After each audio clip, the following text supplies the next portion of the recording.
नमस्कार दोस्तों, यूपीएससी हिंदी के स्टडी प्लेटफॉर्म पर आप सभी का स्वागत है। और पीटी 365 का लेक्चर चल रहा है। उसमें कुछ कमेंट्स आते हैं तो मुझे लगा कि थोड़ा सा मोटिवेशन की ज़रूरत है आप लोगों को। कमेंट्स कुछ यूँ आते हैं कि सर यूपीएससी हिंदी में हिंदी नाम है पीछे, तो आप इंग्लिश के पीडीएफ से पढ़ा रहे हो। ठीक है, जब मैं हिंदी के पीडीएफ से पढ़ा रहा था तो लोग मुझे कह रहे थे कि सर इंग्लिश में थोड़ा बहुत पढ़ाओ या इंग्लिश के पीडीएफ से पढ़ाओ। तो अभी दोनों लोग को ये समझाना चाहता हूँ कि एक बारी को मैं ये मानता हूँ कि जो लोग इंग्लिश मीडियम में पढ़ते हैं उनके लिए हिंदी एक बार के लिए कठिन है, क्योंकि उन्हें देखना भी हिंदी में होता है और सुनना भी हिंदी में होता है। ठीक है, क्योंकि हम तो इंग्लिश यहाँ बोलते नहीं। जबकि जो हिंदी मीडियम के स्टूडेंट्स हैं उन्हें इंग्लिश का पीडीएफ भले से होता है लेकिन बोला जाता है हिंदी में है मैक्सिमम चीज़ें। और किसी भी एक सामान्य व्यक्ति के लिए, जैसे मुझे नहीं लगता है कि जितने लोग भी ये पढ़ रहे होंगे वो कोई वीडियो, एक्स्ट्रा वीडियो, ठीक है, किसी एंटरटेनमेंट का वीडियो या कोई मूवीज़, ये उसमें आप ऐसा कुछ नहीं खोजते होगे कि ये थोड़ी सी इंग्लिश ज़्यादा बोल रहा है तो ये मूवी मैं नहीं देखूंगा। इवन हिंदी मूवीज़ में जो इंग्लिश सॉन्ग्स होते हैं वो सब भी आप लोग सुनते हो। तो जब आप एक प्रशासक बनने की ओर अग्रसर हो तो आप चीज़ों से इस कदर मत भागो कि वो चीज़ें बिल्कुल नाइटमेयर बन जाए। कोशिश करो कि जितनी भी भले से हिंदी में लिखा हुआ नहीं है, इंग्लिश में पीडीएफ है, तो आप अपनी पीडीएफ हिंदी में डाउनलोड करो और मेरी चीज़ें सुन लो और फिर चीज़ों को रिवाइज कर लो। वैसे भी अब एग्ज़ाम नज़दीक है, 1 महीना यूपीएससी बचा हुआ है लगभग। तो आप लोगों को चाहिए कि ज़्यादा कंसंट्रेशन के साथ चीज़ें रिवीजन पॉइंट ऑफ व्यू से पढ़ी जाएँ। कोई नई चीज़ इस समय बहुत एक्सपेरिमेंट्स ना किए जाएँ। ठीक है, तो कहने का कुल मतलब ये है दोस्तों कि देखिए, किसी भी चीज़ को इतना ज़्यादा अपने ऊपर हावी मत होने दीजिए। आप जो भी लेक्चर सीरीज़ है उसको हौले हौले सुन लीजिए। ठीक है, और फिर खुद से उसको रीड आउट कर लीजिए जिस भी भाषा में आप चाहते हैं। आप चाहते हो इंग्लिश में तो इंग्लिश में रीड आउट कर लो, आप चाहते हो हिंदी में तो हिंदी में कर लो, क्योंकि केवल लेक्चर सुनने से चीज़ें याद नहीं होंगी, बस अंडरस्टैंडिंग बन जाएगी। ठीक है, तो एक इंस्पिरेशन के लिए मैंने कुछ लाइनें जो है निकाल के ले आया हूँ मैं गूगल से। तो कहता है कि कोशिश कर हल निकलेगा, आज नहीं तो कल निकलेगा। कोशिश कर हल निकलेगा, आज नहीं तो कल निकलेगा। अर्जुन के तीर सा सध, मरुस्थल से भी जल निकलेगा। मेहनत कर, पौधों को पानी दे, बंजर जमीन से भी फल निकलेगा। तू कोशिश जारी रख कुछ कर गुजरने की। तू कोशिश जारी रख कुछ कर गुजरने की। जो है आज थमा थमा सा, वो भी एक दिन चल निकलेगा। कोशिश कर हल निकलेगा। ठीक है, तो इन पंक्तियों के साथ अब स्टार्ट करते हैं। बहुत बातें हो गई हम लोग की। आज का जो टॉपिक है वो हम लोग का है painting and other forms of art. ठीक है, तो ऊपर मैंने एक चीज़ और लिखी है लेकिन उसको पढ़ने का कोई काम नहीं है। ठीक है ना, चलिए, मतलब मैंने लिखा है कि लेम एक्सक्यूजेज मत बनाइए, झूठा बहाना मत बनाइए, पढ़ाई करिए, उसका कोई एक्सक्यूज़ नहीं होता। आईएएस पीसीएस बनने के लिए बहुत सारे सेक्रीफाइसेस देने पड़ते हैं। चलिए, painting and other forms of art में हम लोग देखते हैं inscription as source of history. कि जो भी इंस्क्रिप्शन होते हैं ना, जो भी अभिलेख है दोस्तों, वो हिस्ट्री के सोर्स के रूप में जाने जाते हैं। कि अभिलेखों से बहुत कुछ मिलता है, उन पर लिखी हुई बातों से हम लोग इतिहास के बीते हुए समय का या सिविलाइजेशन का, सभ्यता का पता लगाते हैं। न्यूज़ में एक चीज़ है कि रिसेंटली जो है एक एंशियंट कॉपर प्लेट डिस्कवर की गई है। ठीक है, और इसको डिकोड किया है Pune base Bhandarkar oriental research institute ने। मैं यहाँ पर लिख भी दे रहा हूँ आप लोग के लिए, क्या लिखा हुआ है, एक second. Bhandarkar oriental research institute, ठीक ना, ठीक, इंस्टीट्यूट, तो BORI इसको बोरी बोलते हैं। इसने shedding light on the ancient Sanskrit poetess Shaila Bhattarika के ऊपर इसने, जो संस्कृत की कवि हुआ करती थी, उनके ऊपर कुछ प्रकाश डाला है। कहता है कॉपर प्लेट के बारे में बताइए। तो ये 5 कॉपर प्लेट मिली है, तांबे की प्लेट्स होती हैं। ये बताया जा रहा है कि जो इनका समय है वो बादामी के चालुक्य रूलर विजयादित्य के समय का है। ठीक है, तो बादामी के चालुक्य जो थे विजयादित्य, उनके समय का है। 696 से लेकर के 733 CE तक का है। प्लेट जो है वो एक वराह बोर सील के द्वारा 2 प्लेटें एक दूसरे में जोड़ करके रखी गई हैं। The plates were held together by copper ring, एक कॉपर रिंग के द्वारा, तांबे की रिंग के द्वारा, जिस पर वराह या आपका बोर की सील बनी है। ठीक। फिर कहता है कि जो वराहसील है वो ट्रेडमार्क है बादामी के चालुक्य की, तो ये भी चीज़ याद रखनी है कि। तो अब बात आती है जो पोइटेस थी यानी कि कवित्री थी शिला भट्टारिका, उनके बारे में। वो चालुक्य की प्रिंसेस थी यानी कि राजकुमारी थी, और माना जाता है कि ये डॉटर रही होंगी पुलकेशिन II की। इनका काम क्या क्या था, तो adhere to the Panchali style में उन्होंने, तो ये जो शैली थी वो बैलेंस करती थी वर्ड्स और उनकी मीनिंग के बीच में, मतलब एक कोई शैली रही होगी जो उसके शब्द और अर्थ के बीच में संतुलन पर आधारित रही होगी। तो संस्कृत पोएट क्रिटिक राजशेखर ने, जो कि 9वीं-10वीं शताब्दी के आसपास में थे, गुर्जर प्रतिहारों के साथ थे, हैज़ प्रेज शैल भट्टारिका। तो उन्होंने भी शिला भट्टारिका या शैल भट्टारिका, जो भी नाम पढ़िए, उनकी जो है बहुत सारी बड़ाइयाँ की थी। सिग्निफिकेंस क्या है इस इंस्क्रिप्शन का, तो इस अभिलेख का जो सिग्निफिकेंस है या जो महत्व है वो ये है कि प्रॉपर डेटिंग इवेंट्स हो जाते हैं। जैसे जेम्स प्रिंसेप ने जब डिसेफर किया था पहली बार कोई स्क्रिप्ट पढ़ी थी, ठीक है, तो वहाँ से ये पता चलता है कि किस एरा की है, मतलब किस काल की है। उसी तरह से जब ये अभी मिला आपको ताम्रपत्र, तो ये पता चलता है कि किस एरा का है, उसके बारे में कुछ जानकारी मिल जाती है, इन्फॉर्मेशन मिल जाती है सोशल लाइफ के बारे में।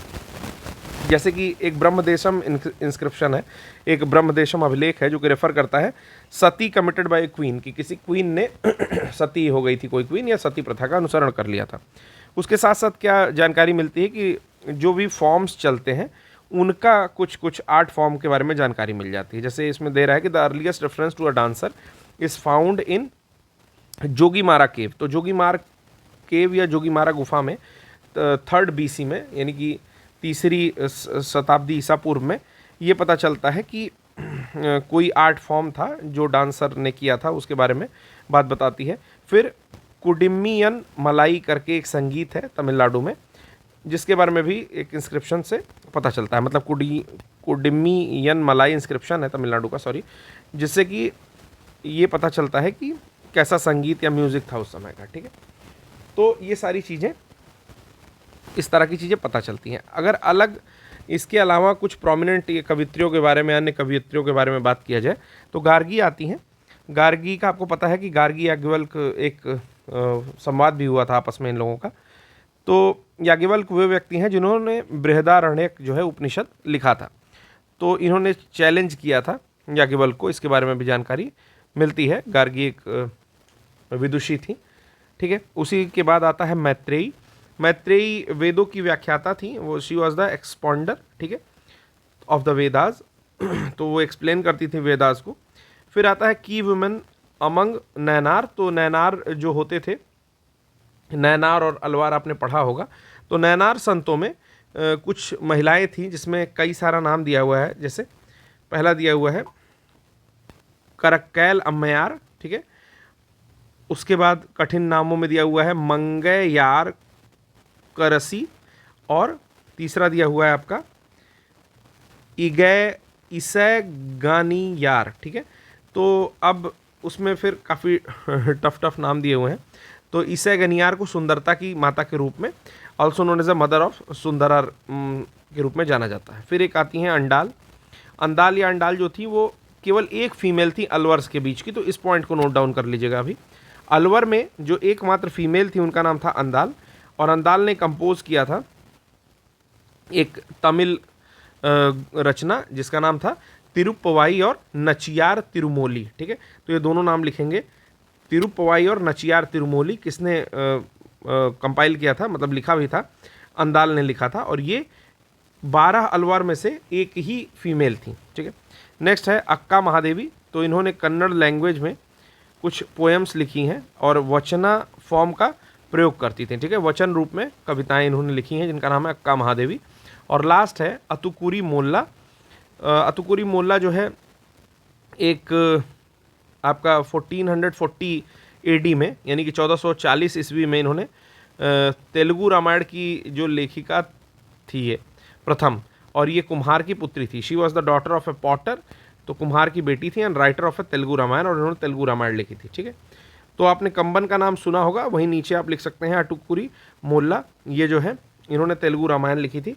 इसमें 2 ही पॉइंट इंपॉर्टेंट है, केवल एक ये पॉइंट इंपॉर्टेंट है जिसमें मैं स्टार लगा रहा हूँ, जिनका नाम है अतुकुरी मोल्ला, और दूसरा जो है यहाँ पर अंदल जो है इनका नाम इम्पॉर्टेंट है, क्योंकि ये 12 अलवर में से एक थी और इन्होंने 2 जो है काव्य लिखे हैं। अगला आता है रिलेटेड न्यूज़ सोमेश्वर इंस्क्रिप्शन के बारे में। तो आर्कियोलॉजिस्ट ने डिस्कवर किया है, निकाला है खोज करके एक इंस्क्रिप्शन को, और जो कि डेथ ऑफ किंग कुलशेखर अलुपेंद्र को दिखाता है। ठीक है, तो सोमेश्वर अभिलेख के बारे में अगर सपोज करिए कि आपको कोई क्वेश्चन पूछ लेता है, तो कर्नाटक में एक राजा थे कुलशेखर अलुपेंद्र, उनकी मृत्यु का जो है उल्लेख करता है आपका सोमेश्वर जो इंस्क्रिप्शन है या अभिलेख है। आगे बात करता है कि ये first record of the Alupa dynasty, Alupa जो वंश है उसके बारे में पहला रिकॉर्ड जो है ये प्रस्तुत करता है, अलूप राजवंश से मिला हुआ। ये अनाउंस करता है डेथ ऑफ ए किंग, और डेथ ऑफ किंग को भी बताता है कि जब राजा की मृत्यु हुई। आगे कहता है कि the inscription is significant in the study of Tuluva history.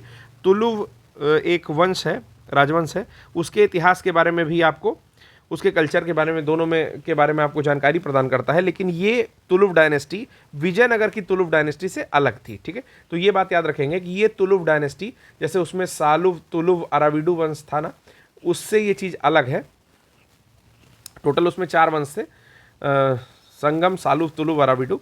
तो उसमें जो है ये तुलुव डायनेस्टी उस तुलुव डायनेस्टी से अलग थी। फिर अलूपा डायनेस्टी के बारे में बात करता है कि ये लॉन्गेस्ट रेनिंग डायनेस्टी थी तुलुनाडु की। तुलुनाडु कर्नाटक में पड़ता है और ये वहाँ पर शासन करने वाली डायनेस्टीज़ में, राजवंशों में सबसे लंबे समय तक इन्होंने राज किया था। ठीक है, तुलुनाडु में अलूप राजवंश ने। तो अलूप राजवंश का नाम भी आप लोग नोट डाउन करेंगे, इंपॉर्टेंट है एग्जामिनेशन पॉइंट ऑफ व्यू से। कैपिटल इनकी बारकुर हुआ करती थी, और बारकुर जो है बारकुर से फिर शिफ्ट की गई थी, पहले उदयवारा थी, बाद में बारकुर हुई थी।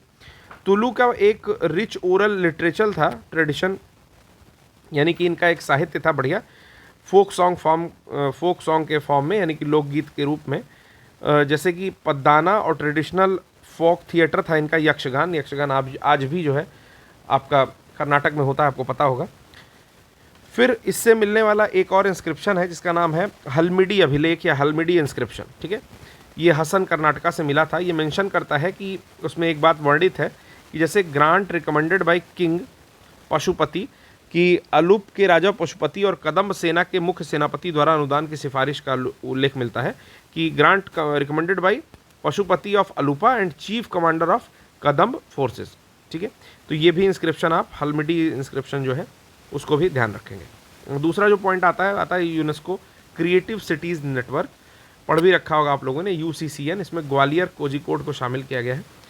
तो न्यूज़ में क्या है कि Gwalior Kozhikode join the UNESCO creative cities network. UCCN को अभी हाल ही में ग्वालियर कोझिकोड को ज्वाइन किया है। कोझिकोड क्या है? कोझिकोड को जाना जाता है साहित्य के शहर या सिटी ऑफ लिटरेचर के रूप में, और ग्वालियर को जाना जाता है संगीत का शहर। देखिए दोनों में थोड़ा ही डिफरेंस है, एक है लिटरेचर का और एक है म्यूज़िक का। तो ग्वालियर घराना जो है सबसे वन ऑफ द ओल्डेस्ट घराना या सबसे पुराना घराना है। ठीक है, वन ऑफ द ओल्डेस्ट नहीं, ये सबसे पुराना घराना है। यहाँ पर तानसेन, बैजू बावरा इत्यादि लोगों का आपने नाम सुना होगा। तो कभी आप ग्वालियर जाइए तो वहाँ पर तानसेन की समाधि भी देख सकते हैं। आगे जो है मोहम्मद गौस की समाधि है और पीछे तानसेन की समाधि है, एक ही मतलब एरिया में उपस्थित है। तो एक ही प्रेमाइसेस में दोनों उपस्थित है। ठीक है, इसके अलावा ग्वालियर में आप किला भी देख सकते हैं, जो आपका ग्वालियर फोर्ट है। उसमें तेली का मंदिर आप देख सकते हैं, बहुत फेमस है तेली का मंदिर। और तेली का मंदिर जो है वो थोड़ा द्रविड़ आर्किटेक्ट के उसमें बना हुआ है, मतलब उसमें जो साउथ का स्थापत्य है ना, दक्षिण भारत का द्रविड़ स्थापत्य, वो आपको देखने को मिल सकता है। तो ये सारी चीज़ें अगर कभी ग्वालियर जाने का मौका मिले तो आप देख सकते हैं। फिर बात करता है कि it has a rich musical, जैसे बात अगर ग्वालियर की करें तो इसका एक बहुत समृद्ध वो रहा है, आपका पास्ट रहा है, जिसमें मियाँ तानसेन, ठीक है, जिसमें तानसेन को जो उपाधि मिलती है तानसेन की, वो विक्रमजीत जो राजा थे ग्वालियर के, उन्होंने दी थी। इसके अलावा बैजू बावरा, ये दोनों जो है बहुत लीजेंड सिंगर रहे हैं। इसके बाद कहता है कि it also consider the birth place of Gwalior घराना, ग्वालियर घराने का ये बर्थ प्लेस भी रहा है, जो कि ओल्डेस्ट हिंदुस्तानी म्यूजिकल घराना है। फिर अदर सिटीज़ की बात की जाए जो UCCN में आया है आपका यूनेस्को क्रिएटिव सिटीज़ नेटवर्क में, तो मुंबई आ चुका है फिल्म के लिए, और चेन्नई आ चुका है म्यूज़िक के लिए, हैदराबाद आ चुका है गैस्ट्रोनॉमी के लिए, वाराणसी आ चुका है म्यूज़िक के लिए, ठीक है, जयपुर को क्राफ्ट एवं फोक आर्ट के लिए, श्रीनगर को क्राफ्ट एवं फोक आर्ट के लिए। तो आप इसको नोट डाउन करेंगे, ये इंपॉर्टेंट है, ठीक है। आपको ऑप्शन में मैच ऑफ द फॉलोइंग करके दे देगा कि कौन सा किस चीज़ के लिए जाना जाता है। यूसीसीएन लिस्ट में निम्न में से कौन किस लिए प्रसिद्ध है। जैसे श्रीनगर को दे देगा म्यूज़िक के लिए, जबकि वो क्राफ्ट्स एंड फोक आर्ट के लिए है, और जयपुर को भी इसी तरह से क्राफ्ट्स एंड फोक आर्ट के लिए है। यूसीसीएन कब बना था? तो 2004 में बनाया गया था। यूसीसीएन टैग जो है global recognition and boost tourism, tourism को बूस्ट करता है और ग्लोबल का अट्रैक्शन, मतलब कि जितने भी लोग टूरिस्ट टाइप के हैं वो टूरिस्ट अट्रैक्शन भी देता है, क्योंकि ग्लोबली उसको कहीं ना कहीं जो है रिकॉग्निशन मिलता है। जेनेसिस क्या है कि यूनेस्को बना था। यूनेस्को के बारे में भी कुछ चीज़ बता रही है कि यूनेस्को जो है, अच्छा एक पॉइंट और है, रुक जाइए, एक पॉइंट और है यूसीसीएन में कि craft and folk art, design, film, gastronomy, literature, media arts and music, इतनी फील्ड में जो है यूसीसीएन का जो टैग है वो दिया जाता है। फिर बात आती है यूनेस्को की। तो यूनेस्को का एस्टेब्लिशमेंट होता है 1945 में, हेडक्वार्टर है पेरिस में। सबसे ज़्यादा इंपॉर्टेंट पॉइंट यही है। क्या क्या इनिशिएटिव चलाती है यूनेस्को? उसमें पहला जो इनिशिएटिव है वो है आपका यूनिवर्सल कॉपीराइट कन्वेंशन। इसको भी नोट डाउन करेंगे। Universal copyright convention 1952, man and biosphere programme, MAB जिसको बोलते हैं, 1971 1971 में आया था मैन एंड बायोस्फीयर प्रोग्राम। फिर आप अगला देखेंगे तो वर्ल्ड हेरिटेज कन्वेंशन या विश्व विरासत कन्वेंशन 1972 में आया था। अगला जब आप देखेंगे तो convention for safeguarding of the intangible cultural heritage 2003, अमूर्त सांस्कृतिक विरासत की सुरक्षा के लिए समय 2003 में आया था। तो आपने पढ़ा भी होगा, जैसे गरबा को भी शामिल किया गया था, मैंने ही लिया है कल्चर में, इंटेंजिबल कल्चरल हेरिटेज के नाम से। तो ये सारी चीज़ें, ये सारे इनिशिएटिव यूनेस्को चलाता है, तो इसको भी नोट डाउन करेंगे। उसके साथ साथ हेडक्वार्टर नोट कर लेंगे, क्योंकि वो पेरिस में है। बहुत सारे ऑप्शन देंगे तो कन्फ्यूज़न थोड़ा क्रिएट करता है, और 1945 में बना था। यूसीसीएन के बारे में भी जान गए हैं कि 6-7 उसमें पॉइंट है कि किस किस फील्ड में यूसीसीएन का टैग दिया जाता है, और भारत में कितने क्षेत्रों को दिया गया और किस किस फील्ड में दिया गया है। इसके अलावा कुछ भी इसमें इंपॉर्टेंट नहीं है, ठीक। हाँ, एक चीज़ इंपॉर्टेंट है कि जो अभी मैंने बताया कि जो तानसेन थे, ठीक है, उनको, तो तानसेन को किसने तानसेन की उपाधि दी थी, ये भी मैंने आपसे डिस्कस कर दिया है। फिर भी एक बार बता देता हूँ, तो राजा विक्रमजीत ने दिया था, ठीक है। आशा करता हूँ कि कुछ चीज़ें आपको समझ में आई होंगी। और जो भी हमारे हिंदी माध्यम के विद्यार्थी हैं, देखो, अगर आपको यार सिविल सर्वेंट बनना है, चीज़ें हिंदी में ही बोल रहा हूँ मैं, कोई अंग्रेजी नहीं बोल रहा हूँ। अगर 1-2 वर्ड अंग्रेजी के निकलते हैं मुँह से तो बिल्कुल गला मत पकड़ लिया करो यार, आराम से सुना करो उसको, टेक इट ईजी, डाउनलोड कर लो PT 365 और खुद से एक बार रीड कर लो, सब समझ में आ जाएगा, ठीक है। मैं भी अपने ओर से कोशिश करता हूँ कि कोई भी हमारा स्टूडेंट, किसी को कोई परेशानी ना हो, हम लोग तो खुद लेकर के चलते हैं इस तरह से। चलिए बिना समय गंवाए तीसरा पॉइंट देखते हैं कि कुछ एक इन लोग को शिप बिल्डिंग मेथड मिल गया है, जिसको बोलते हैं ancient stitched ship building method, जिसको बोले हैं टंकाई मेथड या टंकाई विधि। तो टंकाई मेथड के बारे में कैसे पढ़ेंगे? रिसेंटली क्या हुआ कि मिनिस्ट्री ऑफ कल्चर जो है, हमारा सांस्कृतिक मंत्रालय, कोलैबोरेट किया है, यानी कि मिल गया है इंडियन नेवी के साथ, और रिकंस्ट्रक्ट करना चाहता है एंशियंट जो स्टिच्ड शिप है उसको। यानी कि पहले के ज़माने में जो शिप बनती थी वो एक विशेष मेथड से बनती थी, जिसको बोलते हैं टंकाई विधि, ठीक है, या टंकाई मेथड। तो इंडियन कल्चर, मतलब मिनिस्ट्री ऑफ कल्चर का मंत्रालय जो होता है, और वो इंडियन नेवी के साथ मिल करके ये फिर से रिकंस्ट्रक्ट करना चाहता है, ये सारी डिज़ाइन की सहायता से, ठीक है, शिप्स को। तो मिनिस्ट्री के बारे में कुछ चीज़ें बताई गई हैं कि the ministry of culture has fully funded this project. तो अकेले कल्चर मिनिस्ट्री जो है इसको फंड दे रहा है। उसके बाद इंडियन नेवी जो है ओवरसी करेगा शिप की डिज़ाइन को और कंस्ट्रक्शन को, मतलब कि जहाज़ की डिज़ाइन और निर्माण का काम कौन देखेगा? तो भारतीय नेवी देखेगी। शिप जो कंस्ट्रक्ट होगा वो डोरियों, रस्सियों, नारियल के रेशे, ठीक है, रोप, कॉर्ड, कोकोनट फाइबर, ठीक है, नेचुरल रेजिन, इस सब की सहायता से जो है, और इन सब में लकड़ी के तख्तों को एक साथ जोड़ देते हैं और उस तरह से बना लेते हैं, ठीक है। अब ये आइडिया ऑफ शिप कहाँ से आया है? तो आइडिया ऑफ शिप अजंता की पेंटिंग में एक स्टिच्ड शिप दिखाई गई है, वहीं से आया है कि भाई अजंता की पेंटिंग में भी इस तरह की एक शिप जो है दिखाई गई थी। ये इनिशिएटिव जो है in synergy with the ministry of cultures project Mausam, इसको जो है एक मौसम प्रोजेक्ट चल रहा है मिनिस्ट्री ऑफ कल्चर का या सांस्कृतिक मंत्रालय का, उसी के साथ जो है उसी के अनुरूप में ढाला गया है एक तरह से। फिर नेक्स्ट कहता है कि प्रोजेक्ट मौसम का एम है to reconnect and reestablish communication between countries of the Indian ocean world to create an understanding of cultural values and concern. मतलब जो भी हिंद महासागर के आसपास सटे हुए देश है ना, वहाँ पे संचार को फिर से जोड़ देंगे ये लोग, और इन देशों के बीच में जो भी सांस्कृतिक वैल्यूज़ हैं, मूल्य हैं, उनको जो है आपस में समझने की जो अंडरस्टैंडिंग है वो बढ़ जाएगी। यही है प्रोजेक्ट मौसम। तो ये भी चीज़ एक इंपॉर्टेंट है कि प्रोजेक्ट मौसम सांस्कृतिक मंत्रालय का है, और क्या है कि हिंद महासागर के आसपास के जो देश हैं वो एक दूसरे के कल्चर को थोड़ी वैल्यू दें और एक दूसरे के कल्चर के बारे में संबंध स्थापित करें, यही चीज़ है। फिर एम इसका यही है कि ये जो है रीबिल्ड कर देगा हिंद महासागर की सीमा से लगे 39 देशों में, टोटल 39 कंट्रीज जो हैं उनके साथ समुद्री सांस्कृतिक संबंध का पुनर्निर्माण करना, ठीक है ना, मैरी टाइम कल्चरल कलेक्शन का पुनर्निर्माण करना। फिर एंशियंट ट्रेड रूट्स की बात करता है नेक्स्ट में। तो कहता है कि ये ट्रेड रूट जो है वो south east Asia, India, Arabia and east Africa beginning at least as early as 3rd century BC, जो कि 3री सेंचुरी BC से, यानी कि ईसा पूर्व 3री सेंचुरी BC से इन सारे एरिया में जो है आपका कनेक्शन स्टार्ट हुआ था ओशियन ट्रेड के माध्यम से, सागरी सीमा के माध्यम से, व्यापार के माध्यम से। तो उसमें डिफरेंट पोर्ट्स लिखे हुए हैं, जैसे कि इंपॉर्टेंट एशियन पोर्ट्स का नाम लिखा है कि वेस्ट कोस्ट पे कौन कौन से थे और ईस्ट कोस्ट पे कौन कौन से थे। तो कुछ का मैं नाम बता रहा हूँ जो कि इंपॉर्टेंट है, जैसे कि यहाँ पर लिखा है बरगाया, सुपारा, ठीक है ना, फिर कैलिना, सेमाइला, बहुत सारे लिखे हुए हैं, लेकिन इसमें जो इंपॉर्टेंट है वो मैं आपको बता दे रहा हूँ। पहला आप लिख लीजिएगा बेजेंटाइन, ठीक है ना, पहला ये है बेजेंटाइन, ठीक। फिर आता है नौरा, ठीक। फिर आता है टेंडिस, ठीक, मुजेरिस। ये जितने अभी मैंने घेरे हैं ये काफ़ी इंपॉर्टेंट है, ये चारों काफ़ी इंपॉर्टेंट है। फिर ये वेस्ट कोस्ट के थे, मतलब पश्चिमी तट के भारत में, ठीक, इस साइड के। अब आता है ईस्ट साइड में, तो ईस्ट साइड में आता है ताम्रलिप्ति, पुहार, कोरकाई। एग्जामिनेशन में भी देखेंगे तो मैंने जो ये 7 पोर्ट बताए ना, इन सब में से ये 7 पोर्ट ज़्यादा इंपॉर्टेंट है, ठीक। मैं सबसे फिर से एक बार अनुरोध करता हूँ कि आप PT 365 जरूर खरीद लीजिए, और जब मैं पढ़ाता हूँ ना तो उसके तुरंत बाद या तो खुद पढ़ लो, या तो फिर जब मैं पढ़ा रहा हूँ तो उसी टाइम में आप ओपन करके उन चीज़ों को सुनते रहो और एक बारी देखते रहो, ठीक। नेक्स्ट टॉपिक पर आते हैं। तो some of the important trade routes, कुछ ट्रेड रूट्स की बात करता है कि किससे किससे व्यापार होता था, व्यापारिक मार्ग। तो ancient maritime and cultural links to south and south east Asia regions, कुछ ऐसे आपके मार्ग हैं जैसे दक्षिण और दक्षिण पूर्व एशियाई क्षेत्रों के साथ प्राचीन समुद्री मार्ग जो हैं।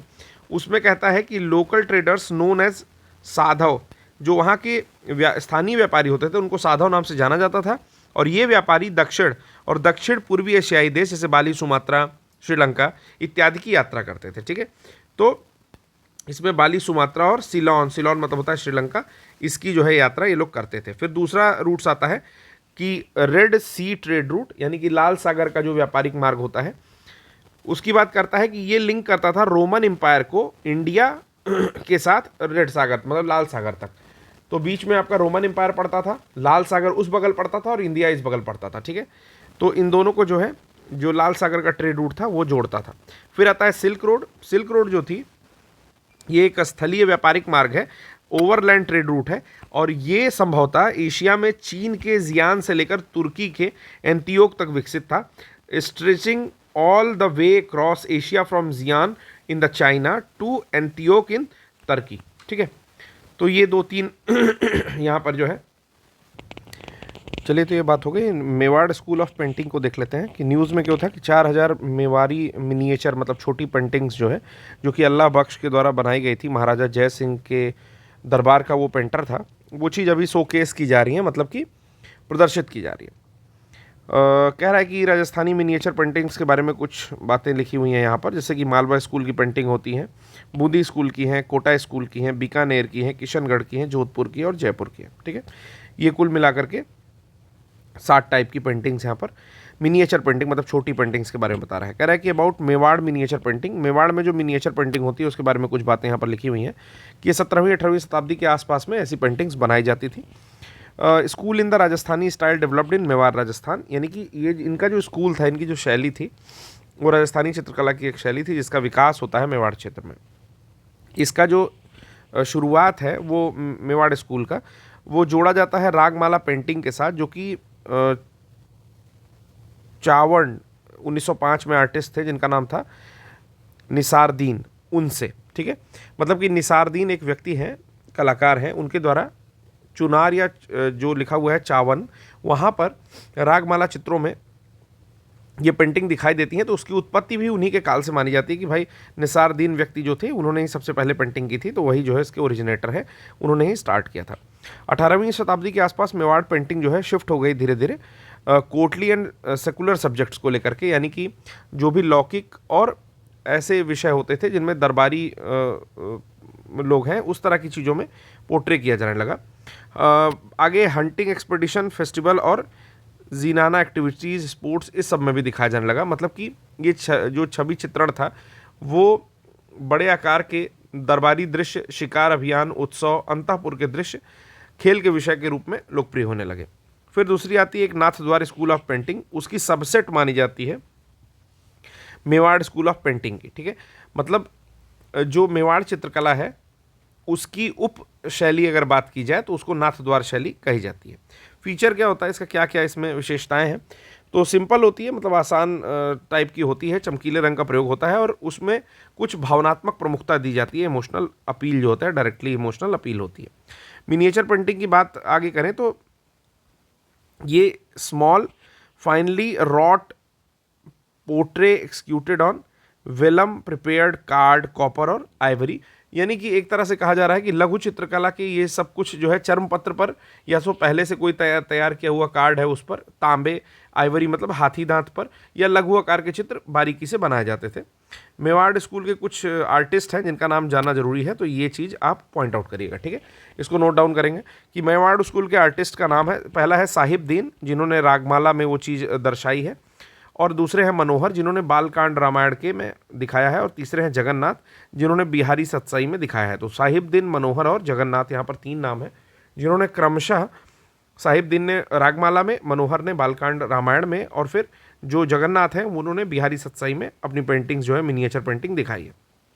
राजस्थानी पेंटिंग की बात करें अगर एक फौरी तौर पर, तो दिखाई देता है कि मुगल पेंटिंग से थोड़ी सी डिफर करती है। It differs from the Mughal painting in its border use of colour, की बॉर्डर में जो कलर यूज़ होता है वो वहाँ से थोड़ी सी ये अलग होती है उन शैलियों से। ठीक है, उसके बाद कहता है कि और क्या क्या है इसमें, एक ऑब्स्ट्रैक्ट और conventionalized conception of the human figure and ornamental treatment of landscape है, यानी कि उसके साथ साथ इसमें मानव आकृति की एक अमूर्त और पारंपरिक अवधारणा और जो भी परिदृश्य होते हैं उसमें अलंकारिक निरूपण, ये सारी चीज़ें मुगल से इसको अलग करती हैं।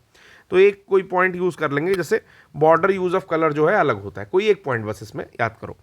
दूसरा है कि मेन फैक्टर्स है जो कंट्रीब्यूट करते हैं डेवलपमेंट ऑफ राजस्थानी पेंटिंग्स के। पहला है कि पैट्रनेज मिला उनको संरक्षण मिलता है रिच कम्युनिटीज़ का, जो भी राजपूत कम्युनिटीज़ हैं, जो ऐसे राजा हैं जो बहुत ज़्यादा रिच हुआ करते थे राजपूत में, वो उन्होंने अपने वहाँ संरक्षण दिया या पैट्रनेज दिया उसको बोलते हैं।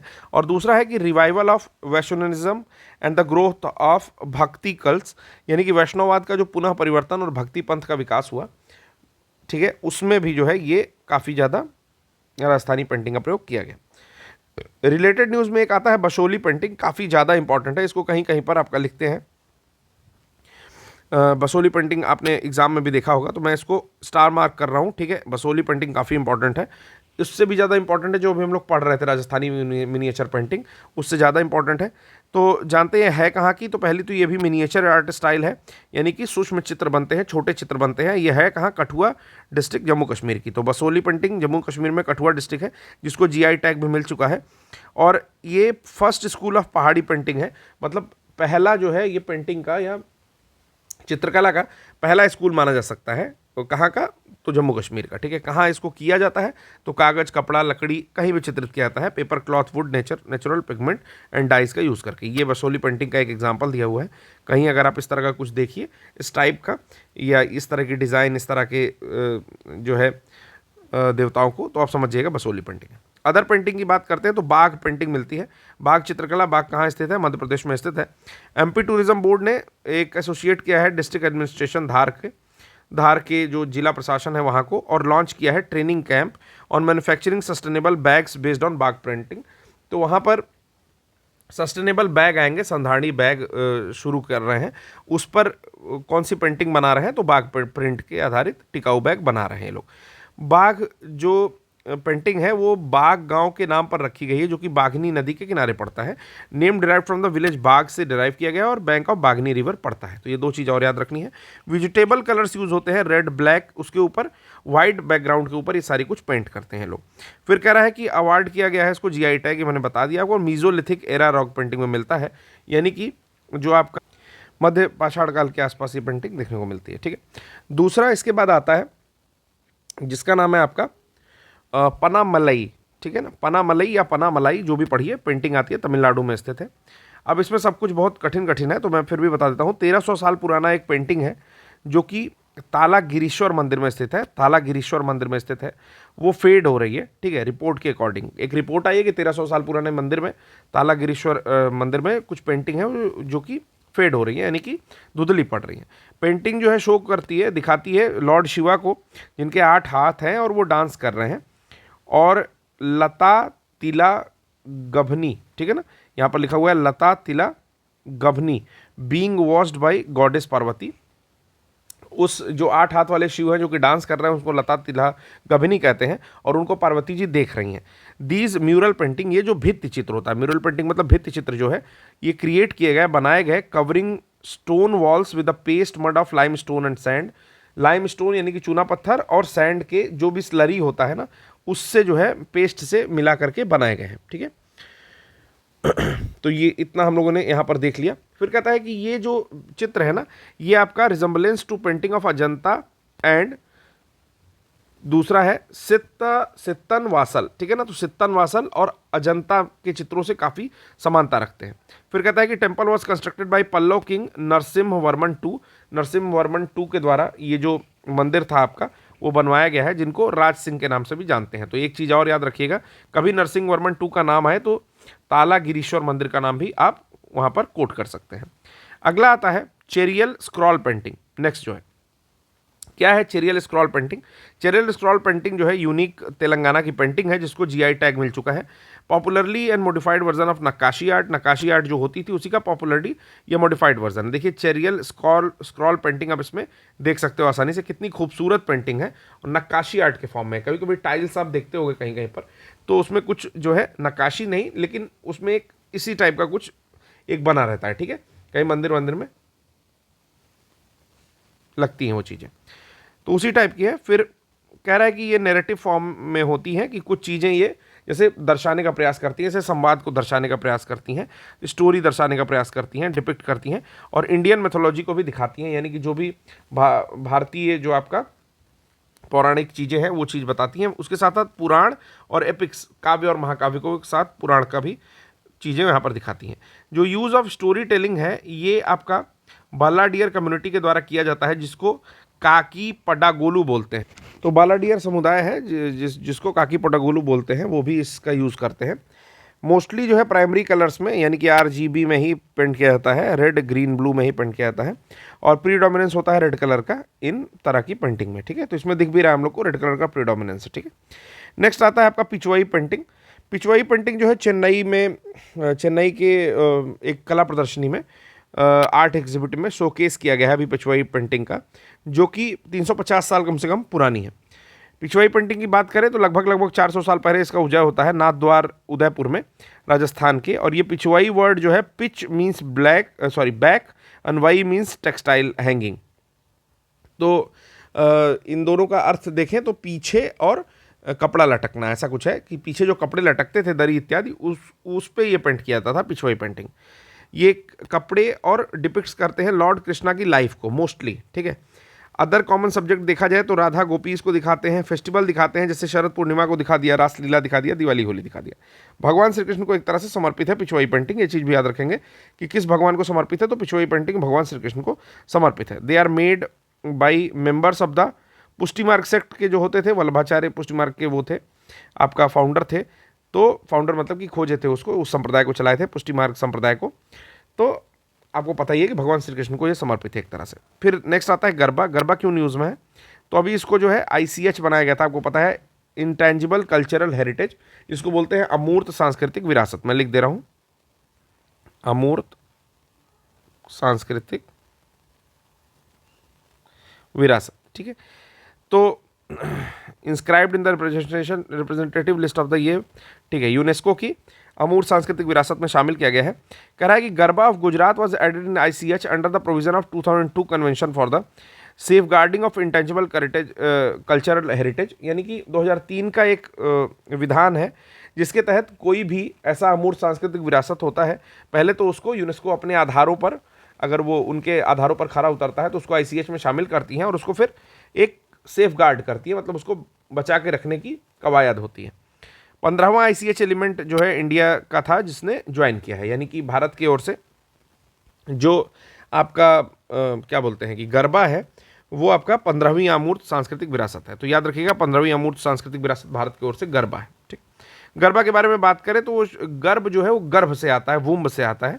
ठीक है, और ये नवरात्रि में आपको पता है गरबा किया जाता है और ये किसको समर्पित है, तो फेमिनिन एनर्जी, शक्ति, यानी कि तो इसमें क्या करते हैं, टेक्स प्लेस अराउंड अ परफोरेटेड अर्थनवेयर पॉट लेते हैं, मतलब एक मिट्टी का घड़ा लेते हैं जिसमें छेद होता है, ठीक है, और उसमें गर्भ दीप या वूम लैम्प रखते हैं, जो कि इमेज होता है मदर गॉडेज अम्बा का, मतलब कि भगवान जो भी देवी अम्बा है या दुर्गा कह सकते हैं, उनका अंश होता है।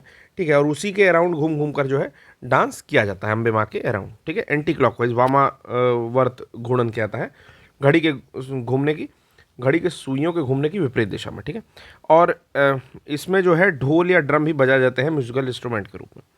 यूनेस्को के कन्वेंशन देखते हैं कि क्या है ICH, इंटेंजिबल कल्चरल हेरिटेज या अमूर्त सांस्कृतिक विरासत, 2003 कब से क्या करती है ये, तो यूनेस्को की एक मीटिंग हुई थी पेरिस में, ठीक है, जहां उसका हेडक्वार्टर है, वहां पर अडॉप्ट किया इस कन्वेंशन को 2003 में, to safeguard the ICH, यानी कि इंटेंजिबल कल्चरल हेरिटेज, अमूर्त सांस्कृतिक विरासत को सेफ गार्ड रखने के लिए, यानी कि उसको बचा करके रखने के लिए धरोहर के रूप में। इंटर गवर्नमेंटल कमेटी एक इस्टेब्लिश की गई थी यूनेस्को के द्वारा एग्जामिन करने के लिए जो भी रिक्वेस्ट सबमिट की जाती है कि हमारे देश के इस जो भी नृत्य है या जो चीज़ें भी है उसको इंटेंजिबल कल्चरल हेरिटेज में शामिल कर लिया जाए। उसमें बहुत सारे मेंबर है, ये सब आपको जानना नहीं है। इंटेंजिबल कल्चरल हेरिटेज या अमूर्त सांस्कृतिक विरासत जो है आर्टिकल 2 उसमें कहता है कन्वेंशन का, इंटेंजिबल कल्चरल हेरिटेज के बारे में डिफाइन करता है। तो कहीं ऑप्शन ये भी पूछ सकता है, जैसे UPSC का ये फेवरेट पोर्शन बन जाएगा कि कौन सा आर्टिकल है जो कि डिफाइन करता है इंटेंजिबल कल्चरल हेरिटेज, तो वो आर्टिकल 2 डिफाइन करता है। ठीक है, फिर उसके बाद उसमें कुछ चीज़ें दी गई हैं जो कि मैनिफेस्ट करती हैं फॉलोइंग डोमेन्स को, जैसे ओरल ट्रेडिशन एक्सप्रेशन होना चाहिए, अर्थात मौखिक परंपराएं और अभिव्यक्तियां होनी चाहिए, परफॉर्मिंग आर्ट्स होने चाहिए, यानी कि निष्पादन कला होनी चाहिए, social practices, rituals and festival events होने चाहिए, सामाजिक प्रथाएं, अनुष्ठान और उत्सव आयोजन होने चाहिए, knowledge and practice concerning nature and universe, प्रकृति और ब्रह्मांड से संबंधित ज्ञान एवं परंपराएं, अंतिम है ट्रेडिशनल क्राफ्ट्समैनशिप, यानी कि पारंपरिक शिल्प कौशल, यानी कि दस्तकारी भी उसको कहते हैं। ये सारी चीज़ें आ सकती हैं आपका इंटेंजिबल कल्चरल हेरिटेज के अंडर में। ठीक है ना, यानी कि ये फील्ड है जिसमें से अगर आप कोई दायर करते हो कि भाई मेरे वहाँ का ये चीज़ जो है शामिल होना चाहिए, तो उसको एग्जामिन किया जाएगा, फिर इसके बाद कमेटी जो है शामिल कर लेगी। अब लिस्ट में क्या क्या कहता है कि कतियुत्तम है, पहला है जो भारत से की ओर से गया, कुटियट्टम। ठीक है ना, कुटियट्टम संस्कृत का थिएटर है या रंगमंच है, ये बुद्धिस्ट चैंटिंग ऑफ लद्दाख है। ठीक है, फिर आता है ट्रेडिशन ऑफ वैदिक चैंटिंग, यानी कि वैदिक मंत्रोच्चार की परंपरा, मैं लिख भी दे रहा हूँ, वैदिक मंत्रोच्चार की परंपरा, इसको भी शामिल किया गया है। रामलीला को किया गया है। ठीक है, उसके बाद किया गया है रम्माण को। रम्माण क्या है, रम्माण जो है रिलीजियस फेस्टिवल है, रिचुअल है आपके गढ़वाल हिमालय का, गढ़वाल हिमालय का एक सांस्कृतिक या धार्मिक उत्सव है। ठीक है, फिर आपका छऊ नृत्य है, छऊ नृत्य है।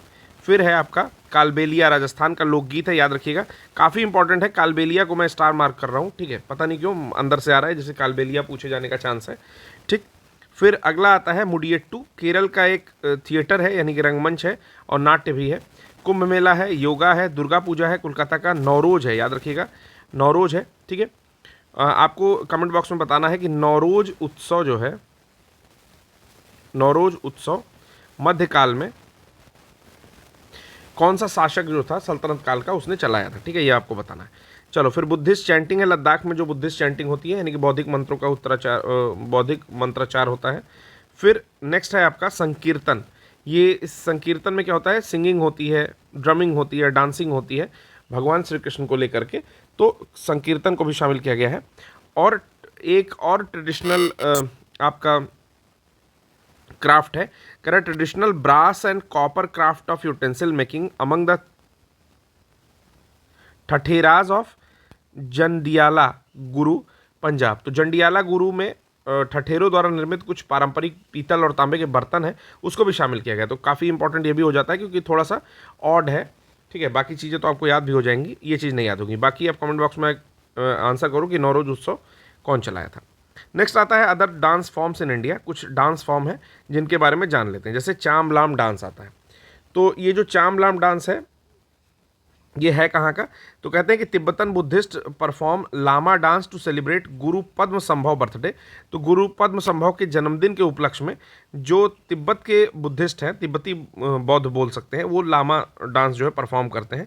ये मास्क डांस होता है यूनिक टू तिब्बतन बुद्धिस्ट। देखिए इस तरह का कुछ डांस होता है, इसमें मास्क लगाया हुआ कोई व्यक्ति है और तिब्बतन बुद्धि है, देख रहे होंगे उसी कलर का कपड़ा पहना हुआ है, ठीक है, और यहाँ पर डांस परफॉर्म कर रहा है, ठीक। तो आपको कुछ कुछ चीज़ें समझ में आ रही होंगी। ये जो डांस फॉर्म है ये मेडिटेशन का ही एक फॉर्म है। कहते हैं कि अपने आप में ध्यान का एक रूप माना जाता है इसको। Mostly practice during the festival like Losar. Losar त्यौहार के आसपास में इसको ज़्यादा किया जाता है मोनास्ट्रीज में, जो भी बौद्ध मठ होते हैं वहाँ पर। पद्म संभव, जिसको गुरु रिनपोचे भी कहते हैं, वो फाउंडर होते हैं निगमाप के, ठीक ना, निगमाप के। ऐसा बिलीव किया जाता है इन्होंने ही चाम डांस के ट्रेडिशन को शुरू किया था, ठीक है। ये जो डांस होता है ऑफन डिपिक्ट करता है, अक्सर प्रायः डिपिक्ट करता है scene of Padmasambhava's life and his 8 manifestation. Padmasambhava के जीवन के दृश्यों और उनके 8 विश्व रूपों को, ठीक है। अगला देखते हैं कोलकाली डांस एक आता है। कोलकाली डांस क्या है, तो कह रहा है कि कोलकाली डांस जो है परफॉर्म किया गया है अभी त्रिशूर में, केरला के। क्यों, इन्होंने रिमेंबर किया है, याद किया है सेंट थॉमस के अराइवल को, जो कि इंडिया में आए थे। तो संत थॉमस बोलिए या सेंट थॉमस बोलिए, जब वो भारत में आए थे तो उनका जो अराइवल था, उनका जो आगमन था, उसको याद करते हुए अभी जो है त्रिशूर में कोलकाली डांस परफॉर्म किया गया है। कोलकाली डांस क्या है कि नॉर्थ मालाबार रीजन में इसको किया जाता है। नॉर्थ मालाबार मतलब उत्तरी मालाबार का जो क्षेत्र होता है वहाँ पर करते हैं, और ये रेफर किया जाता है, मतलब इसको जाना जाता है तमिलनाडु में कोलाट्टम और आंध्र प्रदेश में कोलामू नाम से, ठीक है। तो referred as the Kolattam in Kolamu in Tamil Nadu and Andhra Pradesh respectively, ठीक है ना। तो कोलाट्टम कहाँ जानते हैं, तमिलनाडु में, और कोलामू कहाँ जानते हैं, आंध्र प्रदेश में। ये जो है इसमें एलिमेंट्स होते हैं कलारी पयट्टू के। तो कलारी पयट्टू जो होता है वो एक तरह का मार्शल आर्ट है, ये भी आप लोग जानते ही होंगे। तो कलारी पयट्टू के तत्वों को भी इसने अपनाया हुआ है, ठीक, जो कि आपका सेम केरल और तमिलनाडु के में फेमस मार्शल आर्ट है, ये काफ़ी पुराना। It is perform during the paddy harvest season. तो जब धान का जो हार्वेस्टिंग का समय आता है, कटाई का समय आता है, तब इसको परफॉर्म किया जाता है। फिर आता है पुलिक्कल यानी कि टाइगर डांस, ठीक है।